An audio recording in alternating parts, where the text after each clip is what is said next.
4 மெழுகுவர்த்திகள் எரிந்து கொண்டிருந்தன.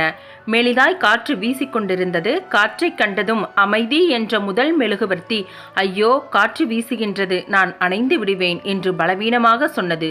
காற்று பட்டதும் அணைந்து விட்டது. அன்பு என்ற அடுத்த மெழுகுவர்த்தியும் காற்றை எதிர்க்க முடியாது என்று அணைந்து விட்டது. அறிவு என்ற 3வது மெழுகுவர்த்தியும் காற்றை எதிர்க்க முடியாமல் அணைந்தது. 4வது மெழுகுவர்த்தி மட்டும் காற்று வீசிய திசையில் சில நொடிகள் போராடி ஜெயித்து விட்டது. அப்போது அந்த அறையில் ஒரு சிறுவன் நுழைந்தான். அடடா, 3 மெழுகுவர்த்திகளும் அணைந்து விட்டதே என்று கவலையுடன் சொன்னான். அதற்கு எரிந்து கொண்டிருந்த 4வது மெழுகுவர்த்தி சொன்னது, கவலைப்படாதே, நான் இருக்கின்றேன், என்னை வைத்து மற்ற 3ஐயும் பற்ற வைத்துக்கொள் என்றது. சிறுவன் உடனே 4வது மெழுகுவர்த்தியை பார்த்து, உன் பெயரென்ன என்று கேட்டான். நம்பிக்கை என்றது அந்த மெழுகுவர்த்தி. நாம் எப்போதும் வாழ்வில் நம்பிக்கையை மட்டும் இழக்கக்கூடாது.